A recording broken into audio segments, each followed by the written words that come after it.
Hello, we're looking at checkpoint 2.8 from section 2.2 and want us to use the disk method to find the volume of a solid of revolution generated by rotating the region between this graph and the x-axis over the interval from 0 to 4 around the x-axis. So let's draw that graph. We have if we take the square root of x, we put a negative in front of that, it'll be going on the other side, and then there's a shift by 4 units. And so it looks like the graph would look something like this. Y is equal to the square root of 4 minus x. And we want to go from 0 to 4, and so when x is equal to 4, then the y is equal to 0, so that part over here seems pretty straightforward, and 0 is over here, so we want to take this and then rotate it about the x-axis to get a volume.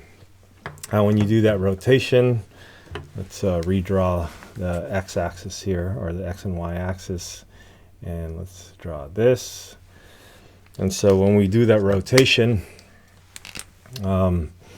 we will eventually get a mirror image on the other side, and it'll look something like looks like a little bit like a bullet. And from here, what we want to do is we want to find a slice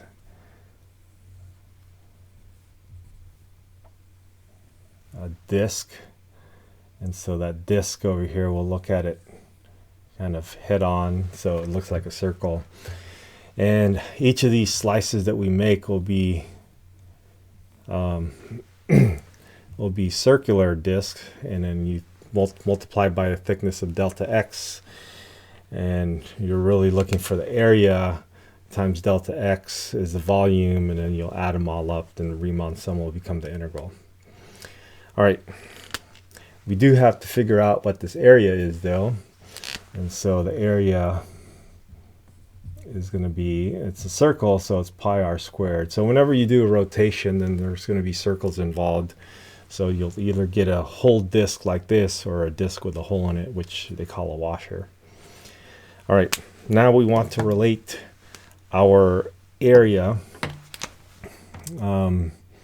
and measurements of the area. In this case, r, we want the radial distance r, and we want to see kind of how that backtracks to our original function drawing.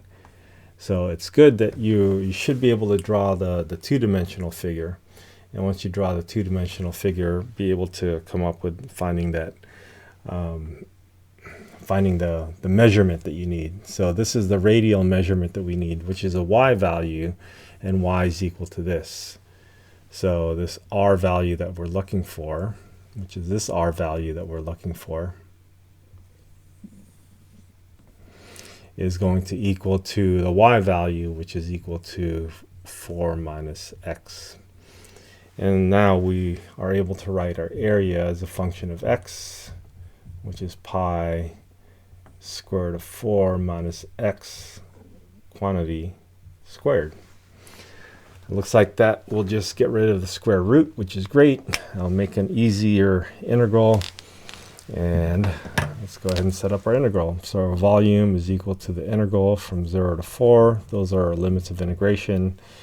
We have a pi, and then let's go ahead and simplify this to just be 4 minus x. And that's it. We'll put the pi out. We'll integrate 4 with respect to x. That's going to be 4x. And then we'll integrate x squared, which is going to be a 1/2, or I'm sorry, we'll integrate x, which is going to be a 1/2 x squared. And we'll evaluate from 0 to 4. You put 4 in there, you're going to get nothing. I'm sorry, you put 0 in there, you're going to get nothing. You put 4 in there, you're going to get pi times, this is 16, minus this is 16 over 2, which is 8. 16 minus 8 is going to be 8. And that's it. All right, I hope that helps.